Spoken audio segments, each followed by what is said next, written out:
Bonsoir à tous, donc dans cette nouvelle vidéo, j'aimerais qu'on ouvre ensemble un nouveau chapitre sur les halachot de Shabbat et qu'on découvre la mélacha de Kotev, écrire.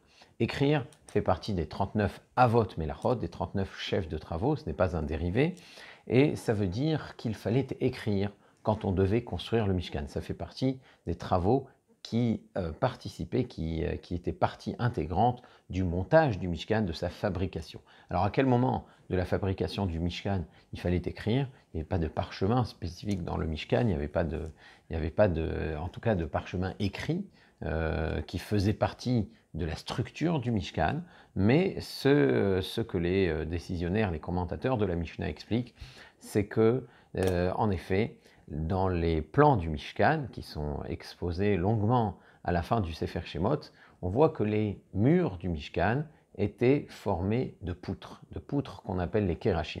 Pour que ces kérachim soient placés aux bons endroits au moment du montage, il fallait qu'on les reconnaisse. Et pour les reconnaître, il fallait les marquer. Donc on écrivait 2 lettres sur chacune de ces poutres, sur chacun de ces kérachim, de façon à ce que lorsqu'il fallait monter le Mishkan, eh bien on puisse retrouver chacune des poutres et on pouvait la replacer au bon endroit de façon à ce que le mur soit bien construit. Donc il fallait écrire pour bâtir le Mishkan et c'est comme cela que la Melacha, le travail de Kotev, écrire, fait partie des 39 Melachot. Alors qu'est-ce que c'est écrire? Écrire, c'est exprimer une idée ou une intention, un message, en le marquant par un mot, par des lettres, un signe ou un dessin. Et on peut écrire en utilisant de l'encre, en utilisant un marqueur, une substance qui marque, sur un support, de la couleur sur un support, ou bien on peut écrire aussi en gravant. Ça se faisait beaucoup à l'époque des Nevi'im et à l'époque des Chachamim. Pour tenir des messages courants, on prenait des plaques d'argile, par exemple, dans les correspondances d'État à l'époque des Nevi'im. Dans l'ancien monde, c'était comme ça que ça se passait, ou pour tenir des registres de comptes d'un magasin, on avait des plaques de cire sur lesquelles on écrivait. C'est en tout cas ce qu'on décrit dans les Gemarot et dans les Mishnayot de Masechet Shabbat.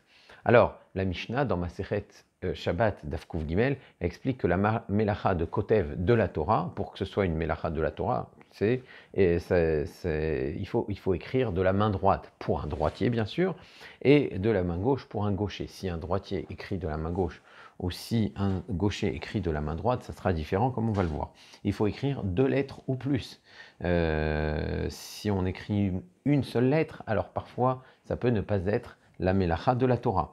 Et que ce soit, quelle que soit l'écriture, c'est une Melacha de la Torah, quel que soit l'alphabet ou la langue, en tout cas c'est ce que la Mishnah dit, a l'air de dire clairement dans Masechet Shabbat, il faut que ce soit à l'encre, dans le sens, il faut que le marqueur utilisé soit un marqueur qui soit durable. Si c'est du jus de fruits et que ça ne va pas tenir et qu'en quelques heures ça sera effacé, eh bien là on ne parlera pas de Kotev de la Torah. Pour que ce soit Kotev de la Torah, pour que écrire ce soit une Melacha de la Torah, il faut que le marqueur soit durable et il faut que ce soit, d'après la Mishnah, sur du parchemin ou du papier, donc que le support soit aussi durable. Donc si on écrit de la main gauche quand on est droitier ou de la main droite quand on est gaucher, eh bien les Tanaïm, donc le Tana, il nous montre clairement que là c'est un changement suffisamment grand, c'est un shinouï, et ça suffit pour dire que ça n'est plus une Melacha de la Torah, mais une Melacha des Rabbanan. Bien sûr, ça reste formellement interdit.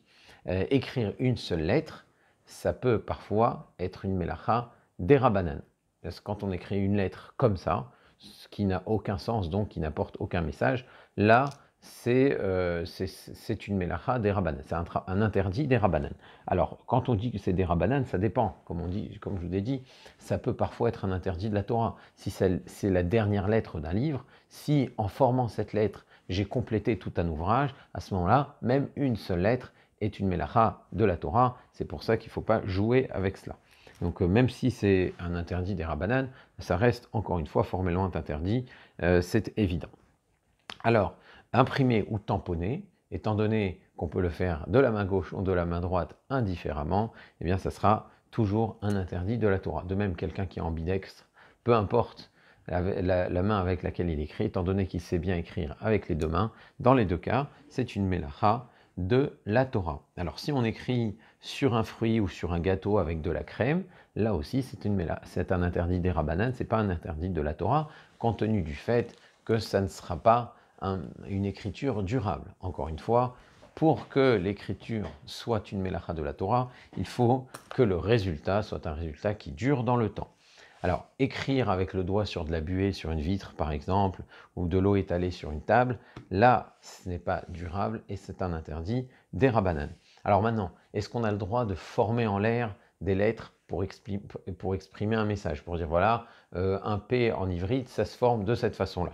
Alors par exemple, alors là, faire des gestes du doigt ou faire des gestes sur la table pour vouloir dire quelque chose silencieusement, par exemple, eh bien, ce n'est pas interdit du tout, c'est permis, même midei Rabbanan, ça ne pose aucun problème. Alors, une question intéressante à ce sujet, c'est est-ce qu'on a le droit de jouer au Scrabble pendant Shabbat? Le Scrabble, donc c'est un jeu qui consiste à former des mots sur un plateau en y posant des jetons sur lesquels des lettres sont marquées. Donc voilà ce que c'est le Scrabble. Alors, est-ce que ça s'appelle écrire pendant Shabbat? Si je forme un très long mot sur une case mot qu'on triple, est-ce que je suis en train de faire un travail interdit pendant Shabbat ou est-ce que j'enfreins du moins un interdit des Rabbanan? Alors, c'est sûr que ce n'est pas un interdit de la Torah parce que j'ai rien créé de durable. Il suffit de secouer le plateau pour que le mot disparaisse, mais est-ce que ça ne serait pas néanmoins un interdit des Rabbanan? Alors dans la Gemara de Masechet Shabbat, il y a un cas qui est assez intéressant, qui peut nous aider à résoudre cette question. Alors il y a Rabbi Ami qui affirme que celui qui écrit une lettre à Tveria, qui marche pendant Shabbat et écrit une autre lettre à Tzipori, dans une ville voisine, eh bien il est chayav. Il est chayav parce qu'il a écrit 2 lettres pendant Shabbat. Et il doit apporter un korban pour cela parce qu'il a enfreint une mélacha de la Torah. Alors on dit oui, mais tu as écrit ta lettre sur un bout de papier à Tveria. Et puis après, tu as marché jusqu'à Tzipori et tu as écrit une lettre sur un autre bout de papier. Mais ces lettres sont séparées, elles ne sont pas ensemble. Donc c'est un shvut, un interdit des Rabbanan, puis un autre shvut, un autre interdit des Rabbanan. Alors comment Rabbi Ami peut-il dire que c'est un interdit de la Torah?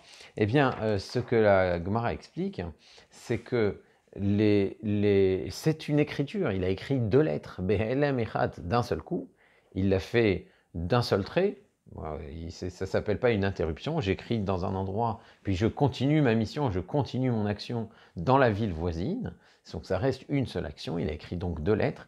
Et ces 2 lettres peuvent être réunies pendant Shabbat, c'est ce qu'on appelle, elles ne sont que Mechousa Kriva.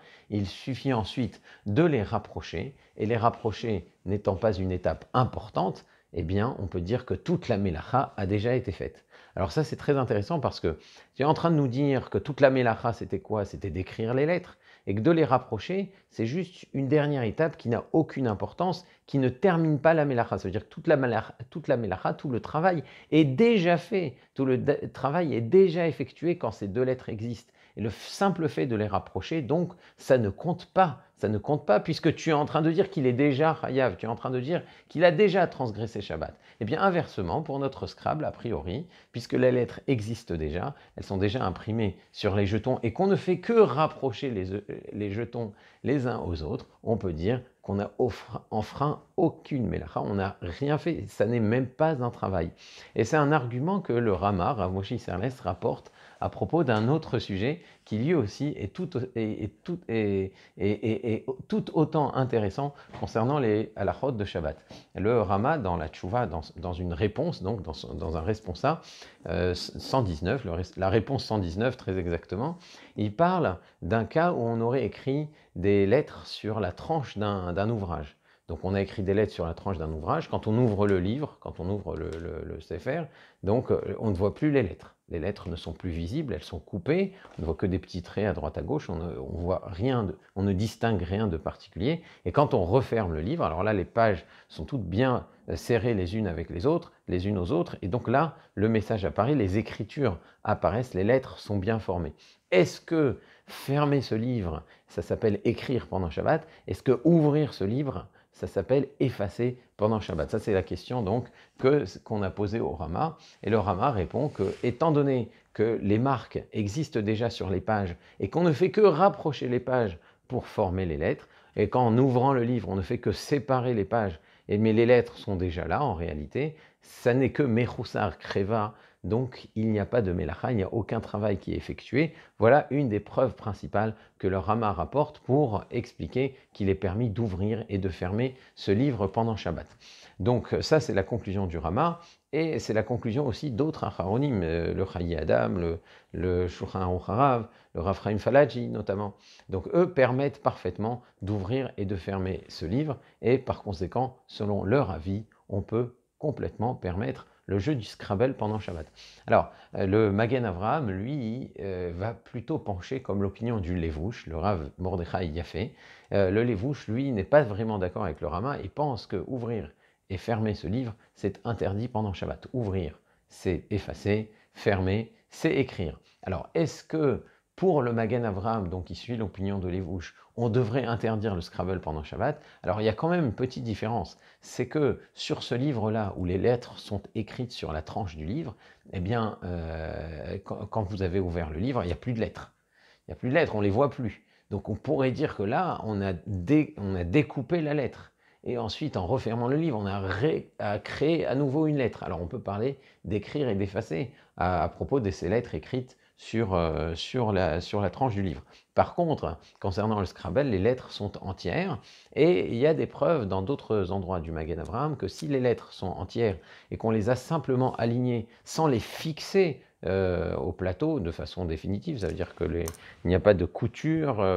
Si je fixais des lettres les unes à côté des autres en les cousant sur un vêtement, là effectivement je les ai fixées, on peut parler de kotev. Mais là elles ne sont pas fixes, elles ont juste placé ces lettres les unes à côté des autres, elles ont été imprimées avant Shabbat, donc je n'ai rien créé de véritablement nouveau, les lettres sont de toute façon entières, et on pourrait arguer que même selon le Magen Avraham, jouer au Scrabble peut être permis pendant Shabbat. Donc concernant le livre, les tranches, les lettres écrites sur la tranche d'un livre, eh bien, on peut dire que nombreux sont les poskim, sont les décisionnaires qui le permettent. Donc ceux qui se le permettent ont sur quoi s'appuyer, même si c'est bien de l'éviter puisqu'il y a l'opinion du Levouche et du Magen Avraham. Pour ce qui est du Scrabble, étant donné que même selon le Magen Avraham, il y a un argument pour le permettre, eh bien, on pourrait se le permettre pendant Shabbat. Alors, je dois quand même faire une petite parenthèse à ce sujet.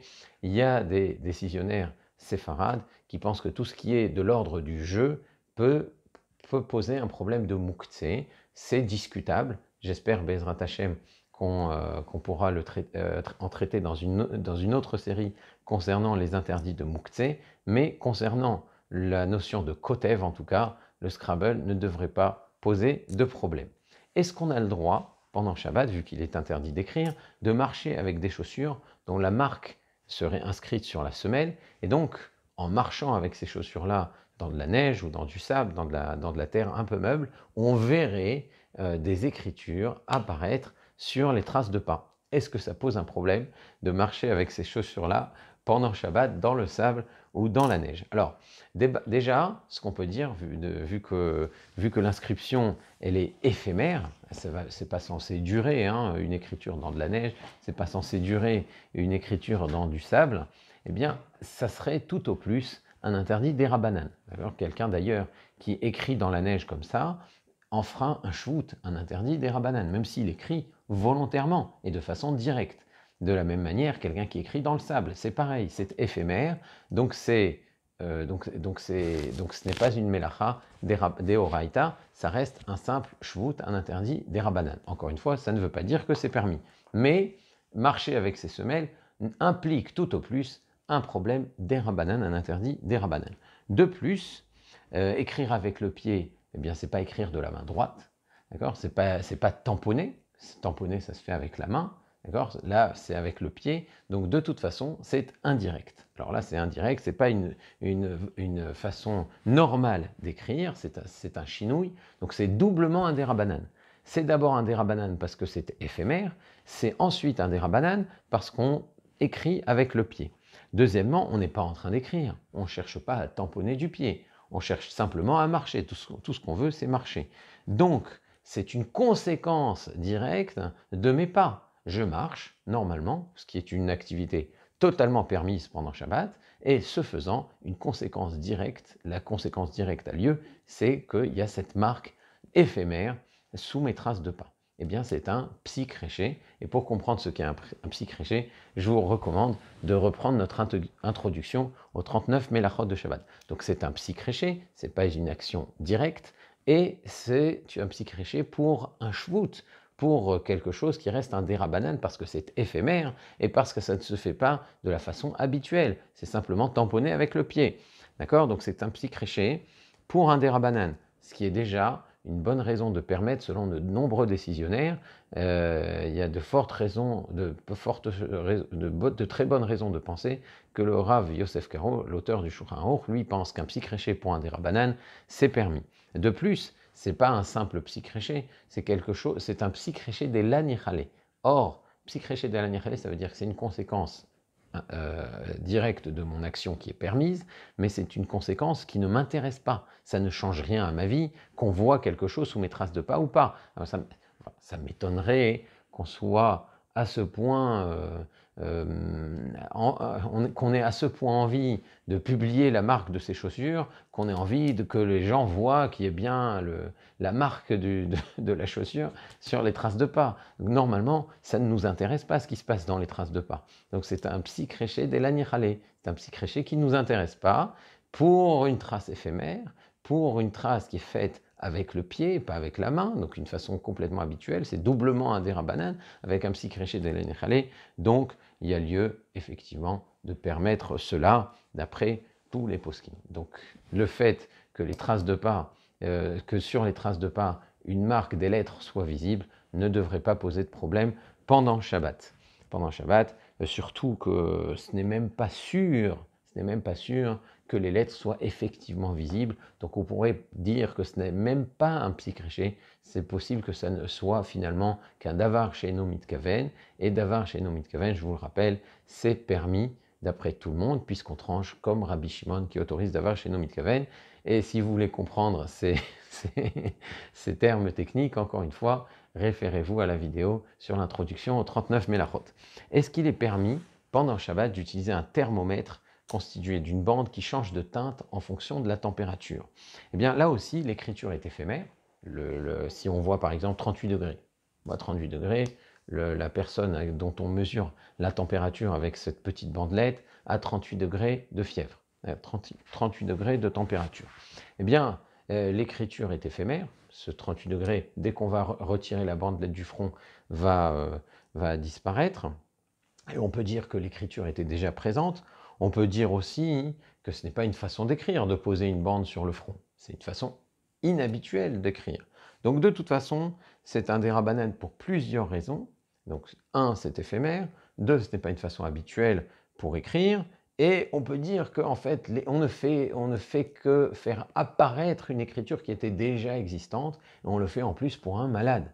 Donc j'ai de bonnes raisons aussi de le permettre. Et c'est ce qui fait conclure au Rav Eliezer Waldenberg, l'auteur donc du Tzitz Eliezer, qu'il est permis d'utiliser un tel thermomètre pendant Shabbat. En tout cas, un indice de température pendant Shabbat. Alors le Shmirat Shabbat Kehilcheta du Rav Nevirt est un peu plus circonspect, il est plutôt réticent à l'autoriser, mais bon, évidemment, si c'est le seul thermomètre qu'on a sous la main et qu'on a absolument besoin de savoir si le malade a de la température, bien il a lieu de s'appuyer sur les avis qui autorisent, puisqu'on ne le fait pas pour rien, on le fait pour un malade. Je vous recommande de revoir nos vidéos concernant les soins pendant Shabbat. Donc, dans la mesure du possible, mieux vaut utiliser un thermomètre à mercure, puisque mesurer, ça on a le droit en cas de besoin pendant Shabbat, mais si le seul thermomètre disponible, eh bien c'est cette fameuse bandelette qui laisse apparaître, du fait de la température, des lettres sur la bande, on pourra l'utiliser pendant Shabbat, puisque c'est pour un malade. Bezrat Hashem, dans la prochaine vidéo, on discutera d'autres cas d'écriture. On parlera éventuellement après de la mélacha de colorer pendant Shabbat et peut-être aussi du maquillage. Si vous avez des questions au sujet de l'écriture, n'hésitez pas à les poser sur le fil de la discussion. Et d'ici là, je vous dis à très bientôt. Au revoir.